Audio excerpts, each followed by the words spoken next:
Hello friends, नमस्कार। Latest stock update में आपका स्वागत है। और इस वीडियो में आज हम बात करने वाले हैं यहाँ पे पटेल इंजीनियरिंग की, और इसकी राइट इशू आपको 12 दिसंबर को ओपन होता हुआ नजर आ रहा है। बेसिकली यहाँ पे 12 दिसंबर को इसकी राइट इशू ओपन हो रही है। तो आज अभी आपके अकाउंट में अगर आप चेक करोगे तो यहाँ पे आरई शेयर होगा जो आपके डीमेट अकाउंट में क्रेडिट हो जाएगा।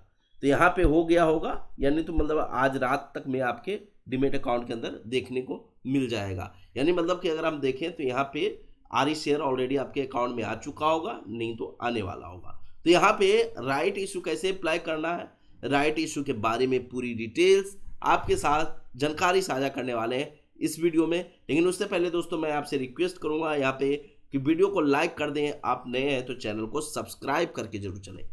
इसके साथ ही साथ दोस्तों मैं आपको अपडेट दे दूं डिस्क्लेमर के तौर पे कि मैं यहाँ पे सेबी रजिस्टर्ड एडवाइजर नहीं हूँ। तो यहाँ पे मैं किसी भी प्रकार के स्टॉक में इन्वेस्टमेंट रिकमेंडेशन नहीं देता हूँ, इसका बिल्कुल आप ध्यान रखें।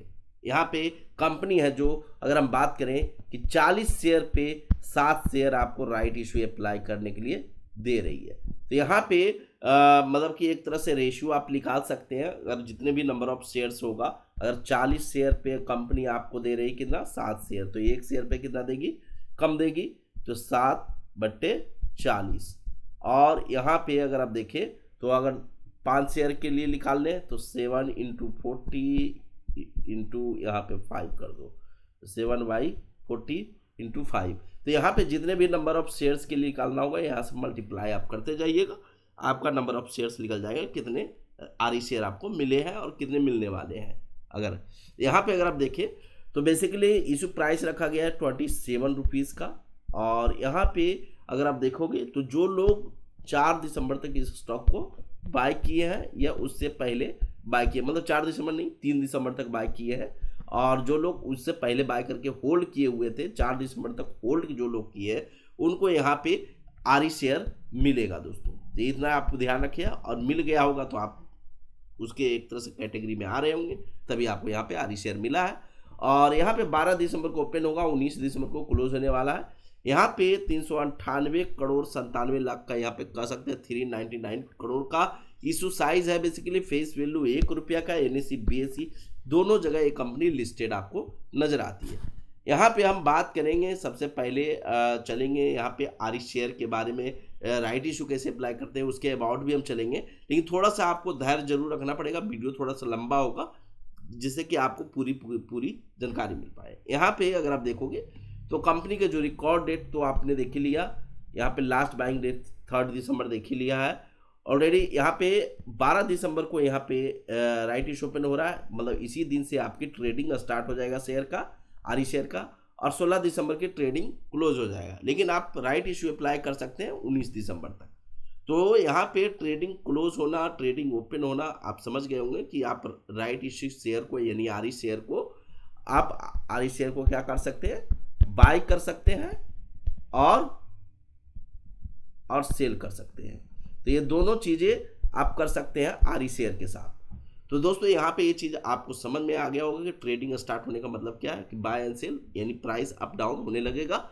और यहाँ पे जो लोग आरई शेयर का राइट इशू अप्लाई नहीं करना चाहते इसको सेल करके चल सकते, डिसीजन आपका होगा। यहाँ पे अगर आप देखें तो ये इसको जो लोग एक्स्ट्रा बाय करके आरई शेयर का राइट इशू अप्लाई करना चाहते हैं तो वो लोग बाय करके ज़्यादा शेयर का राइट इशू अप्लाई कर सकते हैं। लेकिन यहाँ पे अगर मैं बात करूँ राइट इशू कैसे अप्लाई करना है उस पर जाता हूँ, तो आरई शेयर की जो मिला है उसको ऑफलाइन से आप राइट इशू अप्लाई कर सकते हैं और ऑनलाइन से, दोनों प्रोसीजर है बेसिकली। तो यहाँ पे ऑनलाइन ऑफलाइन दोनों प्रोसीजर से कर सकते हैं। तो ऑफलाइन में क्या प्रोसेस है, तो आपको सीधा एक अगर आप देखें तो डीमेट अकाउंट जहाँ पे आपका बना हुआ होगा वहाँ पे आपने एक ईमेल आईडी दिया होगा, उस ईमेल आईडी पे एक तरह से अगर मैं बताऊँ कि वहाँ पे एक अपडेट आपको आया होगा कंपनी की पटेल इंजीनियरिंग की तरफ से, उसमें आपको एक फॉर्म मिला होगा। वो फॉर्म इस तरीके से होगा, अगर मैं MUFG इसके रजिस्ट्रार है, राइट इशू पे हम जाते हैं, यहाँ पे मफजी यहाँ पे मैं गया, और यहाँ पे अगर आप देखिए एप्लीकेशन फॉर्म प्लेन पेपर में जाएं और यहाँ पे कंपनी पटेल इंजीनियरिंग सेलेक्ट कर लेते हैं, ठीक है। तो यहाँ पे इस तरीके से कुछ फॉर्म दिया गया, ई फॉर्म आपको मिला होगा, आप देखे होंगे तो आपके पास ई फॉर्म होगा। अगर ये फॉर्म होगा तो बहुत ईजी है, इसका प्रिंट आउट निकाल लेंगे, सिंपली ब्लैक एंड वाइट में ही चलेगा, काम चल जाएगा। यहाँ पे आपको क्या करना है ऑफलाइन में, यहाँ पे एप्लीकेंट डिटेल्स आपको भरनी होगी पूरी, ठीक है। यहाँ पे परमानेंट अकाउंट नंबर डिटेल्स भरनी होगी, यहाँ पे डिपॉजिटरी अकाउंट डिटेल्स भरनी होगी, ठीक है। रेसिडेंट यहाँ पे आपको देखने को मिल रहा है। यहाँ पे एप्लीकेशन की डिटेल्स भरनी होगी, कितने शेयर के लिए अप्लाई कर रहे हैं, सारी चीज़ें आपको डिटेल्स भरने के बाद यहाँ पे एसबीआई बैंक अकाउंट नंबर जो जिससे आप पेमेंट कटवा रहे हैं उसमें आप डीडी चेक कुछ भी दे सकते हैं। यहाँ पे ऑनलाइन नेट बैंकिंग कई सारे वे हैं, सभी वे में कैश में भी दे सकते हैं, उस सारी किसी भी वे से आप पेमेंट कर सकते हैं। ये स्लिप है जो यहाँ पे साइन वगैरह करके आप दे देंगे, ये स्लिप है जो रिसीविंग स्लिप है जो बैंक आपको वापस रिवर्ट करके दे देगी जब आप ये सबमिट करोगे बैंक में। अब बैंक में जाके ये सारी डिटेल फिल करके नियरेस्ट कैनरा बैंक में जाके आपको सबमिट करना है दोस्तों। तो यहाँ पे एक तरह से आप देखें तो यहाँ पे ये स्लिप आपको बैंक वापस दे देगी एज ए प्रूफ, और यहाँ पे इसको आपको रखना है जब तक कि आपको आरी शेयर डीमेट अकाउंट के अंदर मतलब कि ओरिजिनल शेयर बन के नहीं आ जाता है। तो इस चीज़ का आपको समझ में आ गया कि ऑफलाइन कैसे यहाँ पे राइट इशू अप्लाई करेंगे। लेकिन यहाँ पे अलग प्रोसेस भी है, ऑनलाइन प्रोसेस भी, जो लोग ऑनलाइन में जाना चाहते हैं तो ऑनलाइन में अलग अलग प्रोसेस है। तो यहाँ पे सबसे पहले अगर मैं बात करूँ रजिस्ट्रार के जरिए अप्लाई करना चाहते हैं तो यहीं से एप्लीकेशन फॉर्मेट प्लेन पेपर, यहाँ पे आप जाएंगे, आप गूगल पे देखिए बेसिकली आप ऐसे डाल सकते हैं MUFG, ये रजिस्ट्रार का नाम है, इसका पहले नाम लिंक्डइन टाइम था, अब ये राइट इशू आप सर्च करोगे, यहाँ पे पहला जो है उसी पे आप क्लिक कर लो। अगर आप डायरेक्ट चाहते हैं कि इधर उधर ना हो तो सेकंड नंबर वाले पे क्लिक कर लो तो ज़्यादा यहाँ पे आपको सही रहेगा। सॉरी मैं एक ही चीज़ को यहाँ पे, हाँ सेकंड नंबर वाले पे क्लिक कर लो। तो एप्लीकेशन फॉर्मेट प्लेन पेपर पे जाना है और यहाँ पे कंपनी आपको सेलेक्ट करनी है, DPA डीमेट अकाउंट डिटेल्स डालनी है, प्लेन पेपर या CF नंबर, फिजिकल नंबर जो भी है, फोलियो नंबर वो डालनी होती है। तो जो भी DPA ID क्लाइंट ID यहाँ पे डाल के आप आगे प्रोसीड करोगे, सबमिट करोगे, आगे आपको डिटेल्स और भी डिटेल्स मांगेंगे, वो डिटेल्स आपको भर के पेमेंट करके छोड़ देना है। मतलब कि यहाँ पे पूरी प्रोसेस, एप्लीकेशन का प्रोसेस पूरा कंप्लीट करके आपको छोड़ देना है। फिर अलॉटमेंट आपको चेक करते रहना है, जब अलॉटमेंट मिलेगा तो यहाँ पे अलॉटमेंट कंपनी का नाम आ जाएगा और अपना DPA ID क्लाइंट ID डाल के अलॉटमेंट चेक कर सकते हैं। तो ये तो हो गया एक तरह से रजिस्ट्रार के जरिए राइट इशू अप्लाई करना। लेकिन अगर कुछ लोग को यहाँ पे होता है कि वो SBI नेट बैंकिंग यूज करके राइट इशू अप्लाई करना चाहते हो, तो SBI नेट बैंकिंग के लिए देखिए लिस्ट ऑफ SBI बैंक दिया गया है यहाँ पे।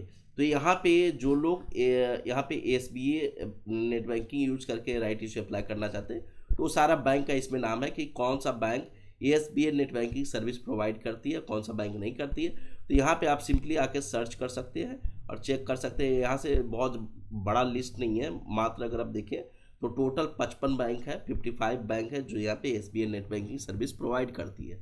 और उसके लिए आपको यहाँ पे अगर आप देखें तो यहाँ पे फाइल भी दिया गया है, ब्रांच की डिटेल्स यहाँ पे आपको देखने को मिल रहा है। लेकिन यहाँ पे आपको सिंपली क्या करना होगा SBI नेट बैंकिंग में राइट इशू अप्लाई करने के लिए, तो यहाँ पे आपको पता है कि application supported by blocked amount यहाँ पे होता है।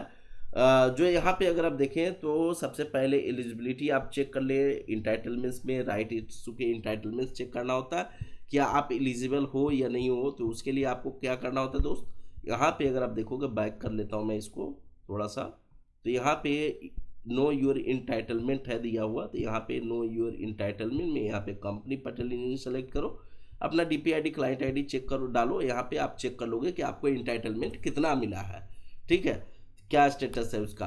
तो यहाँ पे ये चीज़ चेक करने के बाद आप सिंपली लॉग इन करेंगे नेट बैंकिंग और SBI इनेबल होनी चाहिए। IPO और राइट इशू वाला सेक्शन पे जाएंगे जहाँ इन्वेस्टमेंट सेक्शन भी आपको देखने को मिलता है बहुत सारे बैंक में, वहाँ पे जाके आप क्लिक करेंगे राइट इशू वाले ऑप्शन या IPO वाला ऑप्शन होगा, वहाँ पे क्लिक करके देखिएगा तो वहाँ पे राइट इशू देखने को मिल जाएगा। उसके बाद आपको इंटर करना है अपनी डिटेल्स, ये RE quantity, pan, demat and DP details. उसके बाद आपको सारी डिटेल्स भर के आपको सिंपली सबमिट करना होता है और जितने नंबर ऑफ शेयर्स के लिए राइट इशू अप्लाई कर रहे हैं उतना अमाउंट आपके बैंक अकाउंट में होनी चाहिए, वो अमाउंट डिडक्ट होके ब्लॉक्ड हो जाएगा और आपका राइट इशू अप्लाई हो गया। जब यह अलॉटमेंट मिलेगा तब यहाँ पे ये अमाउंट कट जाएगा। तो यहाँ पे अलॉटमेंट कब मिलेगा दोस्तों, तो यहाँ पे अगर आप देखें तो अलॉटमेंट यहाँ पे 22 दिसंबर को मिलता हुआ नजर आएगा। 19 दिसंबर को क्लोज होगा, उसके बाद 22 दिसंबर को अलॉटमेंट मिल जाएगा। 23 को आपके डिमेट अकाउंट के अंदर क्रेडिट कर दिया जाएगा ओरिजिनल शेयर के रूप में, और लिस्टिंग हो जाएगा 23 दिसंबर को। तो ये सारी चीज़ें डिटेल्स है जो आपको ध्यान रखनी है। और दोस्तों अभी तक आपने वीडियो को लाइक नहीं किया तो वीडियो को लाइक कर दें और चैनल को सब्सक्राइब करना बिल्कुल भी मत भूलिएगा। साथ ही दोस्तों मैं यहाँ पे किसी भी प्रकार के स्टॉक में इन्वेस्टमेंट रिकमेंडेशन बिल्कुल भी नहीं देता हूँ, इस चीज़ का बिल्कुल आप ध्यान रखें। और फिर से मिलते हैं नेक्स्ट वीडियो में लेटेस्ट न्यूज़ के साथ।